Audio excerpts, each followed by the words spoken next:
오늘 설교 제목을 보시면 제가 이렇게 지었습니다. 발광할 것인가, 또 괄호를 넣고 뭐뭐 할 것인가.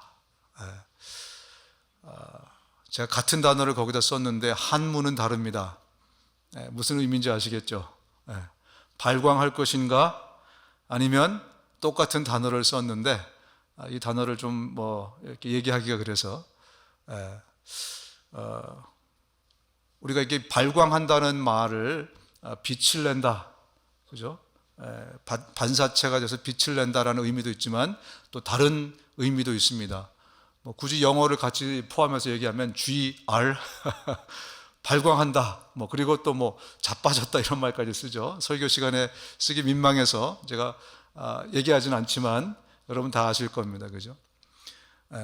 어떤 삶은 정말 빛 대신 하나님을 내가 발광체가 돼서 발광하는 그런 삶이 있는가 하면 자신의 욕구와 욕망대로 또 그 발광을 하면서 살아가는 사람들이 있습니다. 내 욕망, 내 욕구를 거침없이 표출하면서 살아가는, 그것은 앞에 발광이 아니라 뒤에 발광의 삶이죠. 어쩌면 우리 모두가 그런 삶을 살았던 사람인지 모르겠습니다. 아니, 오늘 본문에 보면 바울이 사울이던 시절에 그러한 삶을 살았던 사람입니다. 거침이 없었습니다. 심지어 자기의 욕구를 이루기 위해서 사람까지 죽인 사람, 그야말로 그 뒤에 있는 발광을 하던 그런 미치광이의 사람이었습니다.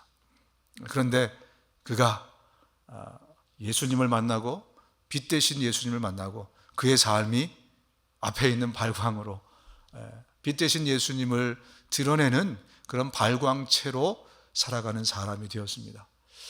오늘 본문을 통해서 우리가 다시 한번 이 본문들을 또 그의 삶을 돌아보면서 또 예수님이 하신 일들을 좀 돌아보기 원합니다. 그러면서 어떻게 하면 우리가 정말 주님의 빛을 드러내는 그런 발광체로 하나님의 영광을 드러내는 그런 삶으로 살 것인가 한번 깊이 묵상해 보도록 하겠습니다. 본문으로 들어가겠습니다.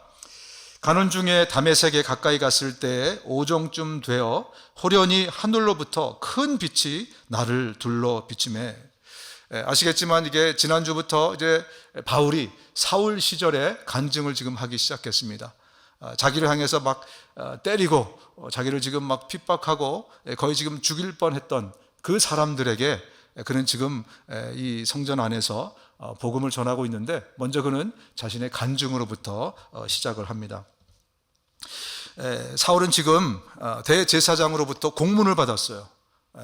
사람들을 예수 믿는 사람이면 무조건 잡아들여도 좋다, 그리고 아마 심지어 죽여도 좋다, 그런 허가증을 받은 거죠. 그리고 이제 다메섹이라는 거리가 걸어서 일주일 거리입니다. 왕복 2주일이에요. 대단한 열심이 아니면 이거 아무나 할 수 없습니다. 그렇게 그 열심을 가지고 허가증을 받아가지고 다메섹이라는 도시까지 거의 왔는데, 도시의 입구에서 갑자기 하늘에서 어마어마한 광채가, 빛이 사울을, 그 일행을 비추기 시작했다는 겁니다.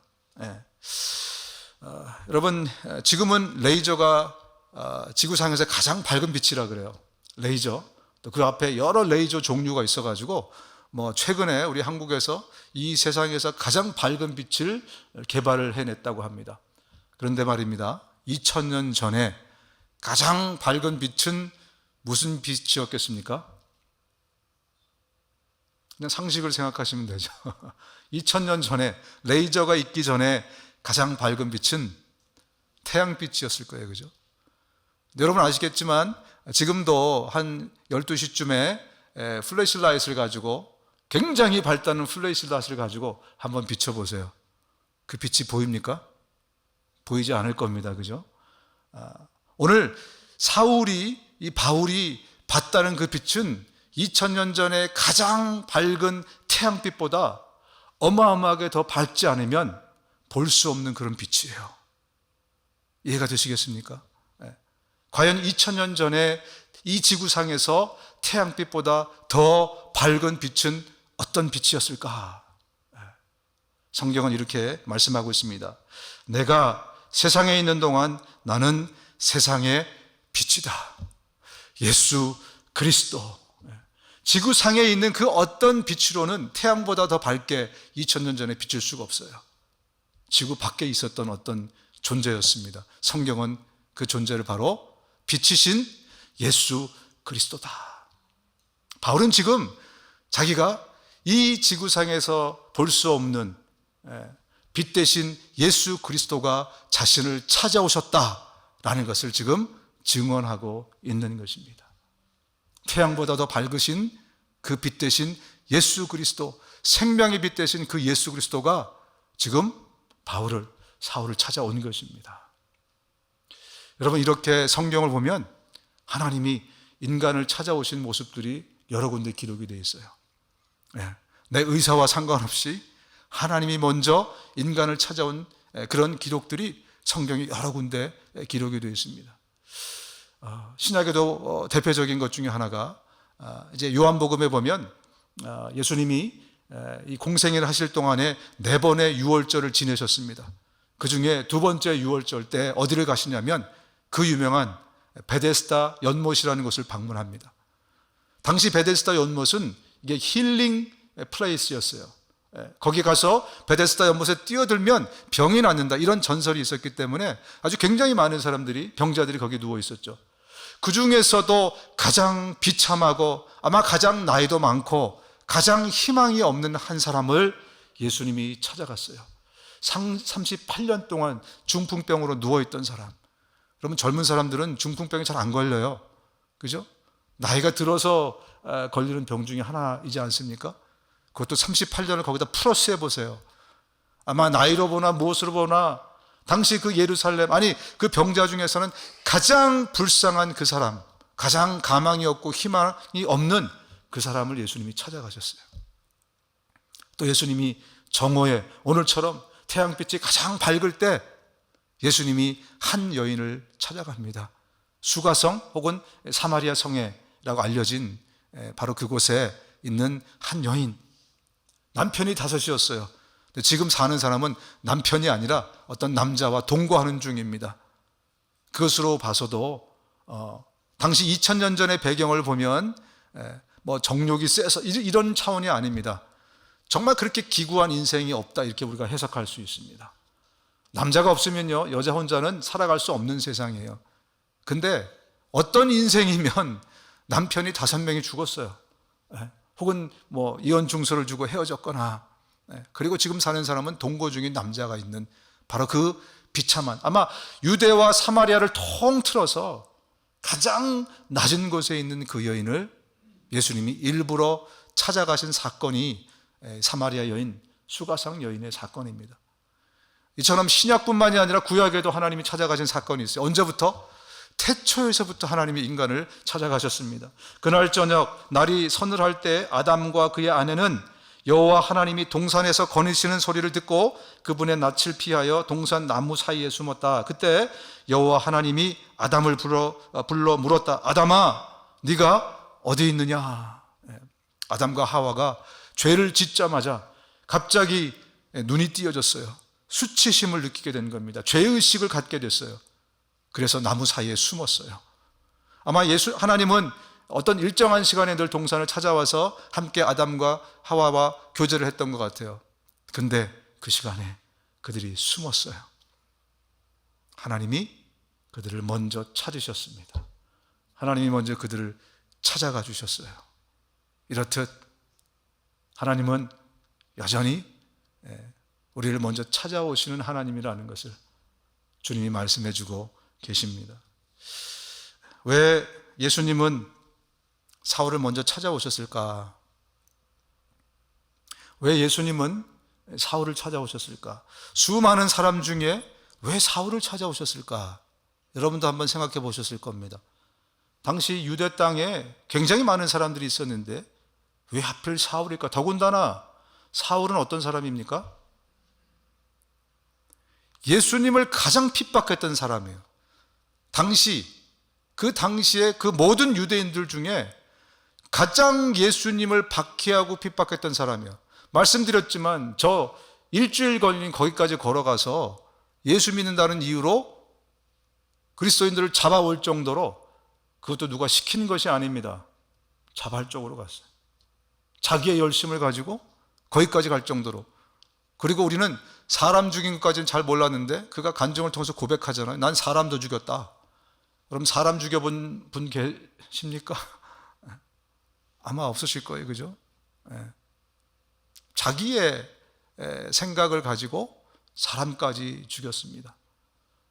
예수님 입장에서 봤을 때 그 시절에 그 땅에 존재하는 인간 중에 가장 예수님을 박해하고 핍박했던 그 사람이 바로 사울이었던 것입니다. 그 원수를, 여러분 폴포츠가 누군지 아시죠? 예? 캄보디아의 인구의 3분의 1을 죽였대요. 킬링필드. 그런 원수, 히틀러 600만을 유대인을 죽인 인류의 원수는 그런 사람일지 모르지만 예수님 자신에게 있어서 가장 큰 원수는 바로 그 시절에는 사울, 바울이라는 인물이었습니다. 예수님이 그를 찾아가셨습니다. 바울은 공부를 잘했지 않습니까? 율법에 능통한 사람이었고 마음만 바뀌면 잘 쓰임받을 수 있는 사람이라서 예수님이 찾아간 것이 아닙니까? 그래서 그를 통해서 성경을 만들게 하려고 일부러 찾아간 게 아닙니까? 저는 그렇게 생각하지 않습니다. 왜냐하면 예수님은 돌을 들어서도 사용하실 수 있는 분이에요. 돌을 통해서도 외치게 하실 수 있는 분입니다. 다만 그가 가졌던 그 재능이 그것이었기에 그를 쓴 것이지 주님이 처음부터 그렇게 준비하셨다고 저는 생각하지 않습니다. 가장 원수된 그를 예수님이 찾아가신 것입니다. 사울은 왜 자신을 찾았는지 자기 자신의 일이기 때문에 누구보다도 잘 알고 있었습니다. 왜 수많은 사람 중에 하필 자기 자신을 먼저 찾아오셨는지를 사울 자신은 알고 있었어요. 그래서 그는 이렇게 고백을 합니다. 디모데전서 1장에 이렇게 말합니다. 죄인 중에 내가 괴순이라. 그러나 내가 국류를 입은 까닭은 예수 그리스도께서 내게 먼저 일체의 오래 참으심을 보이사 후에 주를 믿어서 영생 얻는 자들에게 본이 되게 하려 하심이니라. 본보기로 보이기 위해서 자기를 찾았다는 거예요. 하나님으로부터 가장 멀리 있는 그 사람, 자기 자신을 알잖아요. 그죠? 나를 찾은 이유는 나로 하여금 나 같은 사람도 은혜를 입을 수 있고, 나 같은 사람도 하나님의 사랑 받을 수 있고, 나 같은 사람도 주님의 일꾼으로 쓰임받을 수 있다. 이 샘플을, 이그젬플을, 이 본을 보여주기 위해서 예수님이 나를 찾아오신 것이었습니다. 이 고백을 지금 하고 있는 것입니다. 여러분, 그렇다면 적어도 우리는 사울보다 낫지 않겠습니까? 그죠? 적어도 우리는 사울보다는 낫지 않겠는가, 그런 생각을 합니다. 여러분, 사울의 배경이나 사울의 지식 때문에 하나님이 일부러 그를 작정하고 만든 것이 아닙니다. 오히려 그 당시에 가장 예수님으로부터 멀리 서 있는 바로 그 사람을 예수님이 찾아가서, 이 사람도 내가 쓰는데, 이 사람도 내가 사랑하는데 나도 너희를 사랑한다. 여기 앉아있는 우리 모두를 사랑한다. 나도 너를 들어 쓰기 원한다. 이 말씀을 오늘 본문을 통해서 우리에게 하고 계신 것입니다. 여러분, 세상에는요, 크게 나누면 두 종류의 사랑의 방법이 있답니다. 하나는 가치 중심적인, 가치 지향적인 사랑, 또 하나는 존재 중심적인 사랑, 존재 지향적인 사랑입니다. 우리 대부분의 사람들은 다 가치 중심적인, 가치 지향적인 사랑을 하고 있어요. 여러분, 결혼하실 때 상대방을 보셨잖아요. 그죠? 그냥 무조건 사랑하셨나요? 그 사람의 존재 그 자체로 그냥 사랑하셨어요? 그렇지 않을 거예요. 그 사람의 만나서 보니까 남자는 일단 키가 커야 돼, 뭐 이런 거 있잖아요. 그죠? 여자는 얼굴이 이뻐야 돼. 만나서 처음부터 내가 생각하는 가치가 아니면 그러고, 그죠? 헤어지거나 별로 관심을 갖지 않으셨을 겁니다. 예. 그래서 사람은요, 이 가치를 가져야 사랑받을 수 있는 존재라는 것을 알기 때문에, 사람 대접받는 것을 알기 때문에 열심히 공부했던 거예요. 좋은 대학 가서 좋은 직장을 갖고 돈을 많이 벌고, 그죠? 좋은 위치에 있고 명예를 얻거나, 심지어 그것도 안 되면 얼굴이라도 고쳐서 좀 이뻐야, 그래서 뭔가 사람들이 생각하는 그 가치를 가져야 내가 대접받고 사랑받는 그런 존재. 그렇습니다. 세상은 이런 가치 중심적으로 돌아가요. 그러다 보니까 우리가 오해하고 있는 게 있어요. 하나님도 그럴 것이다. 하나님도 좋은 대학 나온 사람을 크게 쓰시고, 하나님도 돈 많은 사람을 크게 쓰시고, 하나님도 뭔가 내가 주를 위해서 헌신하거나 주를 위해서 뭔가 하나님 앞에 어떤 가치가 있어야 나를 더 사랑하실 것이 아니냐? 혹시 이런 생각을 가지신 분이 계실지 모르겠습니다. 그런데 하나님은요, 가치 중심적인 사랑이 아니고 하나님의 사랑은 존재 중심적인 사랑입니다. 나의 존재 그 자체를 사랑하시는 것이지, 내가 뭔가 주를 위해서 했거나 또 할 수 있는 사람이기 때문에 사랑하는 것이 아니라는 거예요. 다시 말씀드립니다. 하나님은 세상의 사랑의 기준과 전혀 다른 기준을 갖고 있어요. 인간의 가치 기준과 전혀 다른 가치 기준을 갖고 계신데, 그것은 뭐냐면 우리의 존재만으로도 하나님이 사랑하신다는 거예요. 그 증거가 성경 곳곳에, 신약, 구약 곳곳에 나와 있습니다. 여러분, 스바냐라는 선지자를 아시지 않습니까? 예레미야 때 같이, 그 시절에 예레미야, 나훔, 하박국 이분들하고 같이 사역했던 분이에요. 먼저 북이스라엘이 망했어요. 하나님 앞에 아주 극악한 범죄를 늘 우상 숭배하고 죄짓고, 그리고 이제 북이스라엘이 망한 다음에 남유다만 남았습니다. 그런데 남유다도 계속해서 타락을 해가는데, 그 정점을 찍은 사람이 누구냐면 므낫세라는 사람이에요. 여러분 히스기야 아시잖아요, 그죠? 선했던 왕, 하나님 잘 믿었던 왕, 그 왕이 죽고 나서 그 아들 므낫세가 완전히 180도 다른 그런 이 왕이 됐습니다. 그 아들 또 아몬까지 이르러서 2대에 이르기까지 이스라엘을 정말 급속도로 바닥으로 곤두박치게 만드는 왕입니다. 그때 예언했던 예언자가 바로 이 스바냐라는 선지자입니다. 근데 여러분들이 다 잘 아시는 그 말씀을 바로 그때 이스라엘이 하나님으로부터 가장 멀어졌을 때, 하나님이 가장 범죄해서, 좀 오늘 본문의 사울처럼 가장 어두운 시절에 있을 때 하나님이 어떤 사랑의 표현을 하고 계신지 우리가 함께 읽어보겠습니다. 스바냐 3장 17절입니다. 스바냐 3장 17절 시작. 너희 하나님 여호와가 너희 가운데 계시니 그는 구원을 베푸실 전능자이시라. 그가 너로 말미암아 기쁨을 이기지 못하시며 너를 잠잠히 사랑하시며 너로 말미암아 즐거이 부르며 기뻐하시리라. 아멘.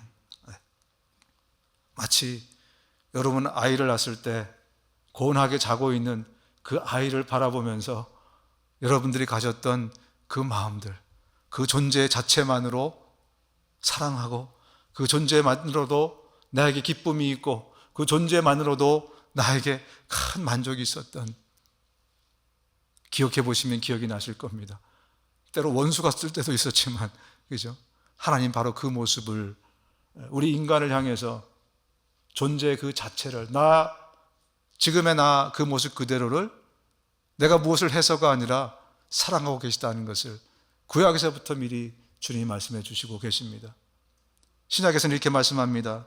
우리가 아직 죄인 되었을 때에 그리스도께서 우리를 위해 죽으심으로 하나님께서 우리에 대한 사랑을 나타내셨습니다. 우리가 선하고 주를 위해서 열심히 봉사하고 헌신하고 있을 때가 아니라 우리가 죄인 되었을 때, 그때부터 하나님은 우리를 사랑하셨다는 것은, 하나님의 사랑은 어떤 가치 중심적인 사랑이 아니라는 것을 말씀해 주고 있어요. 나의 존재 그것만으로도 하나님에게는 기쁨이 된다. 여러분, 자식이, 큰아들은 서울대학 나와서 더 사랑하고 막내 아들은 고졸이라 덜 사랑하고 이렇습니까? 부모의 사랑은, 아버지의 사랑은 그렇지 않습니다. 큰 딸은 용돈 많이 주니까 더 사랑하고, 작은 딸은 덜 주니까 덜 사랑하고, 아마 좀 이렇게 상처가 많은 육신적인 부모는 그럴 수 있겠습니다만 우리의 하나님 아버지는 절대로 그런 분이 아닙니다. 우리가 전도하다 보면 또 우리 교인들 가운데서도 진지하게 예수님을, 하나님을 믿으려고 하는 사람들 중에 그런 얘기를 하는 분이 있습니다. 나 같은 사람도 하나님의 사랑받을 자격이 있나요? 나 같은 놈도 주님이 사랑하신다고요? 다른 건 모르겠는데 내가 한 일이 뭐가 있어서, 하나님이 나를 보면, 내가 나를 봐도 이런데 하나님이 나를 보면 주님은 나를 아실 거 아닙니까? 나 같은 놈도 하나님이 사랑하신다고요? 그거는 제가 받아들이기 힘듭니다. 여러분, 그렇지 않습니다. 하나님은 나의 가치를 보고 사랑하시는 것이 아니라 나 존재만으로 사랑하시는 겁니다. 우리는 하나님의 자녀들이고 그래서 하나님이 사랑하시는 겁니다. 이 놀라운 비밀을 깨달으시기 바랍니다. 또 우리가 이 복음을 전하고 영혼들에게 하나님의 생명을 전할 때 이 말씀을 꼭 해주시기 바랍니다. 당신이 무엇을 했기 때문에 하나님이 당신을 찾아오신 것이 아닙니다. 하나님 나를 통해서 당신을 찾아오신 것은 당신의 존재만으로도 충분히 하나님의 사랑받을 자격이 있으므로 하나님이 나를 통해서 당신을 찾아오신 것입니다. 여러분 마음 가운데 하나님에 대해서 섭섭한 마음이 계시다면 여러분 회개하시기 바랍니다. 내가 무언가를 했기 때문에 하나님 나를 좋아하셨던 것이 아니고 무언가를 내가 잘못했다고 하나님이 나를 밀어내는 것이 아닙니다. 주님은 위에 손을 놓지 않겠다고 말씀하셨어요. 주님은 여전히 나를 처음부터 끝까지 동일한 사랑으로 예수 그리스도를 십자가에 죽일 만큼 나를 사랑하신다고 말씀하고 계신 것입니다.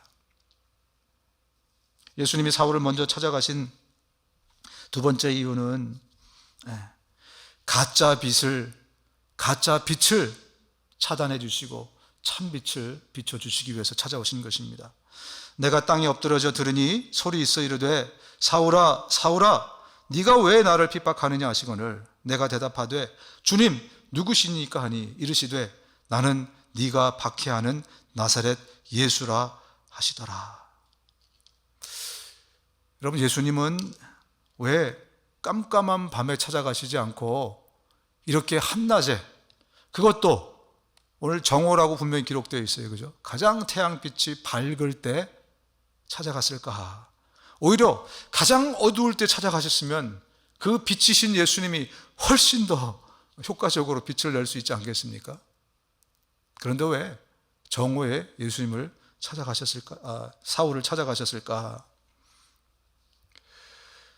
사실 예수님은 한밤중에 찾아가시는 것입니다. 무슨 얘기냐? 사울의 인생은 이 빛 대신 예수님과 가장 멀리 있었습니다.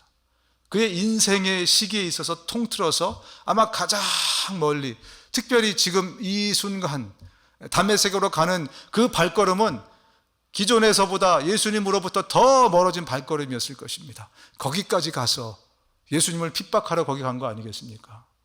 사울의 인생으로 따지면 한밤중, 그것도 자기의 인생에서 가장 칠흑같이 어두운 바로 그 밤에 예수님이 찾아가신 거예요. 그래서 어떻게 보면 진짜 한밤중에 예수님이 찾아가신 것입니다. 하나님이 태초에 천지를 창조하셨습니다. 제일 먼저 창조하신 게 뭐죠? 다 아시는데 용기가 없어서 혹시 틀릴까 봐. 빛이 있으라. 그죠? 태양을 창조하시잖아요. 그죠? 그리고 그 다음에 만물들을 창조하셨습니다. 여러분, 그래서 태양은요, 빛은 생명이거든요. 우리 물질적인 존재, 이 물질의 세계에서는 빛은 생명입니다. 그것을 직접적으로 받거나 아니면 그것을 통해서 생명을 얻은 것을 우리가 먹음으로 생명을 유지하는 것을 보면 태양은 생명입니다. 그죠? 그래서 우리 육체는 빛을 보지 않으면, 빛이 없으면 우리는 죽게 되어 있습니다. 그래서 제일 먼저 하나님이 빛을 창조하신 거예요. 네. 그런데 그 빛은 우리의 육체는 비춰주고 우리의 육체에 생명을 주고 건강을 유지시켜 주시지만 우리의 내면을 비추지는 못합니다. 우리의 본질인 영혼을 비춰주지는 못합니다. 오직 참 빛이신 생명의 빛 예수 그리스도만 우리의 내면을, 우리의 영혼을 비춰주실 수 있는 빛이십니다. 그래서 우리는 태양을 보고 바라보면서 우리 육체가 살듯이 우리는 예수님을 바라보고 우리의 본질이 영혼이 사는 것입니다. 그래야 건강을 유지하게 돼 있어요. 어떨 때 태양을 너무 많이 쬐이면 우리의 건강에 해롭기도 합니다. 그래서 우리 자매님들 김이, 주근깨, 검버섯 이것 때문에 순도 베개, 선블락을 바르고 거기도 모자라서 아줌마의 상징 캡 뭐죠 그거? 이렇게 쓰는 거 있더라고요. 요즘은 중국 여자들이 많이 쓰던데 선캡. 심지어 이제 하이킹 가다 보면 한국 사람은 티가 나는데 선캡을 딱 쓰고 우주인처럼 하고 나타나는 아줌마들이 있어요. 태양은 오히려 너무 많이 비추면 어떻게 됩니까? 우리 몸에 해롭지만 생명의 빛 대신 예수 그리스도, 그분 앞에 우리가 설수록 오늘 우리가 찬양했던 것처럼 주님 앞에 내가 서 있네, 내가 서 있으면 서 있을수록 우리의 생명은 더 풍성해지는 것입니다. 더 건강해지는 것입니다. 그런 사람은 육신의 병도 잘 안 걸리게 돼 있어요. 그런 사람은 삶의 어려움도 잘 당하지 않게 돼 있어요. 늘 주님 앞에 서 있네, 늘 주님을 바라보고 사는 삶, 생명의 빛이시기 때문에 그렇습니다. 그런데 오늘 본문에 보면 문제가 하나 생겼죠. 나는 그 빛의 광채로 말미암아 볼 수 없게 되었으므로 나와 함께 있는 사람들의 손에 끌려서 다메섹에 들어갔노라. 희한한 일이 발생했습니다. 그 참빛을 사울이 봤는데, 근데 그 빛을 본 다음에는 눈이 멀어버렸다는 겁니다. 왜일까? 무슨 일이 발생한 것일까? 여러분, 사울은 지금 가짜 빛에 대해서 눈이 먼 것입니다. 사울은 지금 가짜 빛에 대해서 참 빛이신 예수님의 빛이 비추자 가짜 빛으로 살아가던 그 가짜 빛에 대해서 사울이 눈이 멀어버린 것입니다. 우리는 지금 이 가짜 빛, 이 빛이 비춰주고 있는 세상을 진짜로 믿고 살아가는 사람들이 굉장히 많다는 것을 알 수 있습니다. 그런데 참빛이신 예수 그리스도, 그 빛을 비추게 되면 우리는 그동안 우리가 진짜라고 믿었던 모든 것이 가짜라는 사실을 알게 됩니다. 왜냐하면 가짜에 대해서 눈이 멀어지기 때문에 그래요.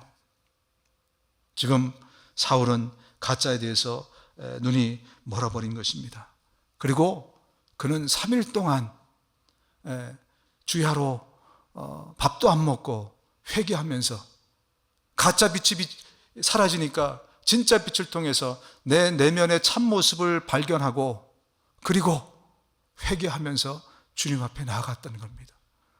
여러분, 가짜 빛이 비치고 있을 동안에 참빛이 나를 비춰주기 전에는 내 안이 얼마나 어둡고 내가 얼마나 죄인이고 내가 얼마나 가망 없는 인간인지 우리는 모릅니다. 왜? 가짜 빛이 우리를 현혹하고 있었기 때문에 그래요. 가짜 빛들이 우리를 비추고 있는 동안 나는 정상적인 인간이고 나는 잘 살고 있고 내가 비싼 밥 먹고 이렇게 사는데 정직하게 살려고 하는데 누가 나보고 죄인이라 그래? 당신은 죄인입니다. 그러면 그런 얘기 하잖아요. 그죠? 내가 비싼 밥 먹고 이렇게 내가 잘 살고 있는데 누가 나를 죄인이라 그래? 가짜 빛이 비춰주고 있는 그 세상에 우리가 살 때는 우리 참모습을 볼 수가 없습니다. 그러나 진짜 빛 대신 예수 그리스도, 그분이 우리를 비춰주실 때 그때는 내 안에 참모습을 내가 볼 수 있게 되는 거죠. 사울은 회개하지 않을 수 없었습니다. 밥이 넘어가겠습니까? 나는 이게 선이라고 믿었는데 알고 보니 예수님과는 정반대에 서 있었고, 나는 주를 위해서 사람까지 죽였는데 알고 보니 나는 내 욕망으로 사람을 죽인 것이었고, 얼마나 처참하게 느껴졌겠습니까? 참빛이신 예수 그리스도를 통해서 자신의 모습을 그가 보게 된 것입니다. 여러분, 그래서 때로 하나님이 이 가짜빛을 멈춰 주실 때가 참 복된 때입니다.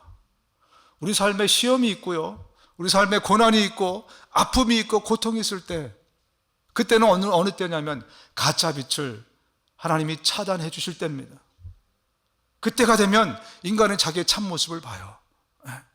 어떤 사람은 사업이 망해가지고 모든 것에 자기가 믿던, 하나님이라고 믿던 모든 것이 날아간 뒤에, 가짜빛이 차단된 뒤에, 그때 비로소 자신의 본 모습을 보면서 회개하고 하나님께 돌아오는 사람들이 있더라고요.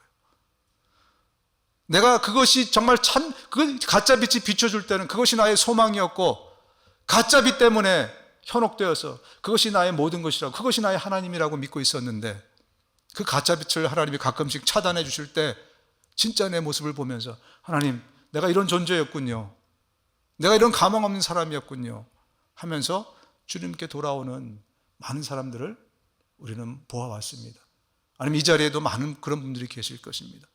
그래서 여러분, 우리 삶에 고통이 오고 고난과 시련이 다가오고 때로 시험이 왔을 때, 그때는 언제냐면 하나님이 우리에게 복 주시는 때입니다. 가짜 빛을 차단해 주시고 진짜 빛을 비춰주실 때, 그때 내 모습을 보시기 바랍니다. 저는 지난주에도 하나님이 제 개인적으로 너는 무익한 종이다 라는 것을 다시 한번 보게 해주셨어요. 너는 무익한 종이다. 가짜 빛으로 우리가 또 착각해서 살아가고 있을 때 하나님이 그 빛을 차단해 주십니다. 그러면서 내 본 모습을 보게 하여, 네가 뭔데 고민하느냐, 네가 뭔데 괴로워하느냐, 너는 무익한 종인데, 종이 아니죠, 노예죠. 너는 무익한 노예인데 왜 이게 너의 문제가 될 수 있어? 높아진 나의 마음을, 나의 생각을 발견하게 해주십니다. 그때는요, 참 복된 시간입니다. 여러분, 그때 우리가 하나님과 더 가까워질 수 있습니다. 참빛이신 주님 앞에 더 가까이 와서 나의 참모습을 볼 수 있기 때문에 그렇습니다. 마지막 세 번째로, 예수님이 사울을 먼저 찾아가신 이유를 이렇게 말씀합니다. 사도행전 26장에 오늘 22장을 보고 있는데, 6장에도 동일한 간증을 바울이 하고 있는데요, 거기에 이렇게 나와 있습니다. 자, 일어나 발을 딛고 서라. 내가 너에게 나타난 목적은 너를 일꾼으로 삼아서 네가 나를 본 것과 내가 장차 너에게 보여줄 이 일의 증인이 되게 하시리라. 일꾼 삼기 위해서 또 예수님이 찾아가셨답니다. 먼저는 하나님의 그 사랑 때문에 하나님이 예수님을 통해서 찾아가시고, 그리고 그를 통해서 또 우리에게 말씀하셨습니다. 우리의 존재 가치, 그 가치만으로도 내가 너를 사랑한다. 또한 그렇게 할 뿐만 아니라 우리를 온전하게 회개해 주셨습니다. 회개하도록 가짜빛을 차단해 주시고 참빛을 비춰주셨습니다. 뿐만 아니라 오늘 주님이 우리를 일꾼 삼기 원한다는 겁니다. 이것은 특권이고 특혜입니다. 늘 말씀드렸지만 우리가 대통령의 심부름꾼 될 수 있습니까? 여러분, 저 좀 써주시게. 제가 요즘 좀 시간이 널널해서 그런데 우리가 그 윤 대통령을 찾아간다든지 조 바이든을 찾아가가지고 저 좀 한번 써주시겠습니까? 누군가가 여러분 중에 하나가 저를 찾아오신다면 저는 maybe 써드릴 수 있어요. 제 심부름도 좀 시키고. 그러나 아무의 일꾼이 되는 것은 아닙니다. 특히 지존하신 하나님의 일꾼이 된다는 것은, 이것은 어마어마한 특권입니다. 하나님이 나를 찾아오셔서 나에게 그 특권을 주시겠다는 거예요. 너 나를 위해, 나의 영광을 위해서 네가 살아보지 않겠니? 주님이 말씀을 하시는 것입니다. 사울처럼 가장 멀리 떨어져 있었던, 가장 어둡고 가장 원수였던 사울도 하나님이 쓰시는데, 그렇다면 나야말로 얼마나 하나님께서 쓰시고자 하는 일꾼이겠습니까? 여러분, 이 성경을 보면 하나님이 주님의 사람으로 쓰실 때는 이름들을 고치세요. 그죠? 아브라함으로 고치십니다. 이름을 고쳤다는 것은 인생을 새롭게 만들어주셨다는 거예요. 터닝 포인트가 생겼다는 거예요. 아이덴티티, 정체성이 바뀌었다는 거예요. 사레가 사라로 바뀝니다. 그죠? 야곱이 이스라엘로 바뀝니다. 사울이 바울로 또 바뀌어요. 그죠? 이렇게 정체성이 바뀌는 겁니다. 우리가 예수님의 빛을 비추게 되면, 그죠? 어떤 물질에 태양빛을 비추게 되면 성질이 변하는 것들이 있죠. 그죠? 그런 것처럼 예수의 빛을 나에게 비추게 되면 내가 바뀌는 거예요. 그래서 나에게 너는 다른 정체성이라고 말해 주시고 저절로 바뀌어가는 것이 아니라 그 빛의 특징이 뭐냐면 주님과 함께 나를 바꿔가는 거예요. 누구처럼? 예수님처럼 바뀌어가는 겁니다. 오늘 칼럼에 쓴 것처럼 예수님처럼 나를 바꿔가는 것, 이게 제대로 된 신앙생활을 하고 있는 것입니다. 내가 하나님의 은혜로 잘 살게 되고 천국 가게 되고, 이건 여전히 종교적인 생활을 갖고 있는 마인드예요. 그것은 우리에게 이루어질 일이지만 그것을 위해서 내가 신앙생활을 한다는 것은 나는 여전히 종교생활의 범위에서 벗어나지 못하는 거예요. 내가 신앙생활을 한다는 것은 내가 예수님처럼 변해가고 되어간다는 것입니다. 저기 예수님이 있네. 저기 예수님이 있네. 많은 사람들이 여러분을 볼 때 손을 여러분에게 내밀면서 저기 작은 예수가 걸어간다.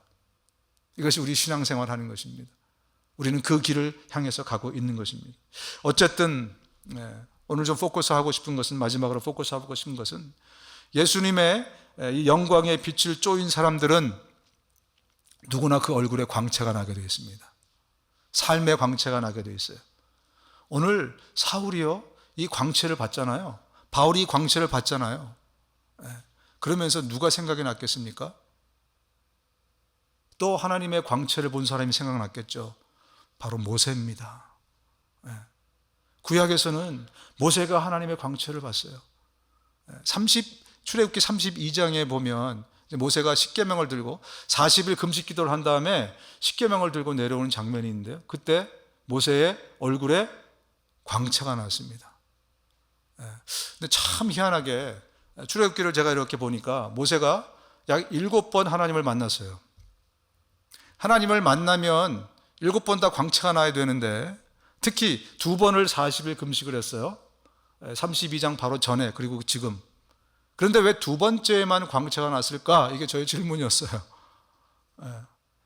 다시 말씀드리면 7번에 하나님을 만났으면, 그죠? 7번 다 광채가 나든지, 아니면 40일 금식을 2번 했으면 2번 다 해야 되는데 왜 그랬을까? 제가 그냥 개인적으로 깨달은 것이 있습니다. 첫 번째 40일 금식을 마치고 내려갔을 때 똑같이 돌판을 들고 내려갔습니다. 그때는 타락한 백성들 때문에 하나님의 생명의 말씀을 전하지 않았어요. 오히려 돌판을 깨트려 버렸습니다. 그런데 두 번째 광채가 났을 32장을 보면 모세가 내려가서 이 생명의 말씀을 그들에게 전했습니다. 그때 하나님의 광채도 그와 함께 있었습니다. 광채는 다른 말로 하면 하나님의 영광이라고 표현됩니다. 그때 모세의 머리 위에 하나님의 영광이 같이 있었던 것입니다. 그렇기 때문에 그의 얼굴이 빛이 났었던 거예요. 근데 사도 바울이 이것을 기억하고 여기 고린도 후서에 이렇게 기록합니다. 모세가, 사도 바울이 기록한 거예요. 돌에 새긴 율법을 받을 때 그의 얼굴에는 밝은 광채가 났습니다. 곧 사라지긴 했지만 그 광채 때문에 이스라엘 사람들은 그의 얼굴을 제대로 바라볼 수가 없었습니다. 죽음을 가져오는 율법의 직분도 그처럼 영광스럽다면 성령님이 주시는 생명의 직분은 더욱 영광스럽지 않겠습니까? 여러분, 하나님의 이 시대의 하나님의 광채는 구약 시대에도 그랬다면 지금 이 시대의 하나님의 광채가, 하나님의 영광이 어디에 임하겠습니까? 그렇습니다. 우리가 생명을 전하는 자리, 우리가 복음을 전하는 그 자리에는 내 머리 위에 하나님의 광채가 동일하게 임한다는 것입니다. 여러분, 그 증거가 뭐냐면 저는 베드로의 삶에서 찾았습니다. 베드로가 사도행전 5장에 나중에 보십시오. 그가 복음을 전하고 막 병을 고치고 있을 때 어떤 일이 발생했습니까? 사람들이요, 그의 그림자가 그를 지나가기를 바랐다는 거예요. 사람들이 그의 그림자가 자기를 스치고 지나가기도 바랐다, 이렇게 그 말씀을 하고 있습니다. 어떤 학자는 그렇게 해석하더라고요. 그들이 그림자를 밟아서 병이 낫겠느냐? 아니다. 뭔가 빛이 있었기에 그림자가 생기는 것이 아니냐. 다시 말하면 바로 그 자리에는 하나님의 영광이 임했기 때문에, 그 영광의 빛 때문에 그림자가 생긴 것이다. 너무 너무 정말 굉장한 인사이트 아니겠습니까? 그죠? 그렇습니다.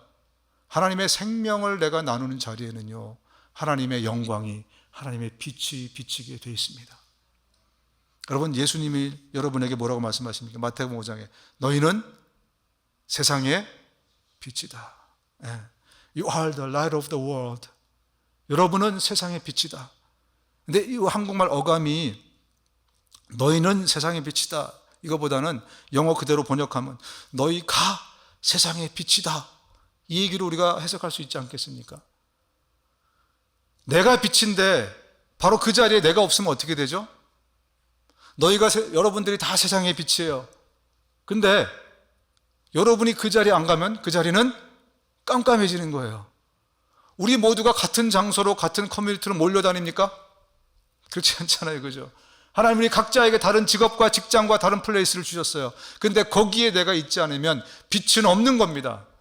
그렇다면 나 때문에 바로 거기는 어두움에 살 수밖에 없는 거예요.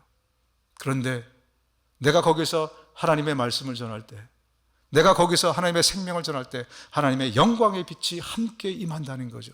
그래서 나는 진정한 빛이 되는 것입니다. 그래서 나보고 네가 빛이라고 말씀하신 거예요.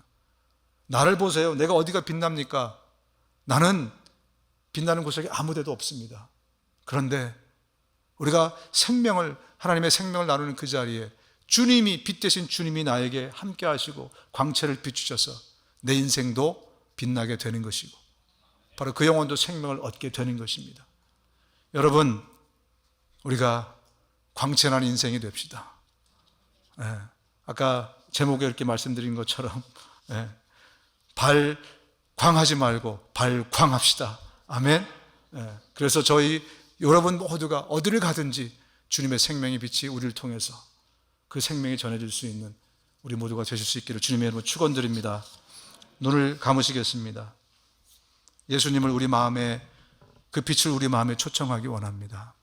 아직까지 우리 형제 자매들 가운데 또 우리 영상을 보시는 분들 가운데 예수님을 영접하지 못한 분들이 계시다면, 이 생명의 빛을 영접하지 못하신 분들이 계시다면 이 기도를 통해서 주님을 영접하시기 바랍니다. 따라 하시겠습니다. 예수님, 내가 죄인으로 태어나 죄 짓고 살아가는 죄인인 것을 고백합니다. 나의 죄를 용서하여 주옵소서. 예수님이 내 죄를 대신해서 십자가에 죽으시고 부활하셔서 감사합니다. 내가 이제 예수님을 내 구세주요 인생의 주인으로 모시기 원합니다. 나를 불쌍히 여기셔서 내 마음에 들어오시옵소서. 이제 나를 다스려 주시고 하나님의 나라로 나를 인도해 주십시오. 예수님의 이름으로 기도합니다. 아멘.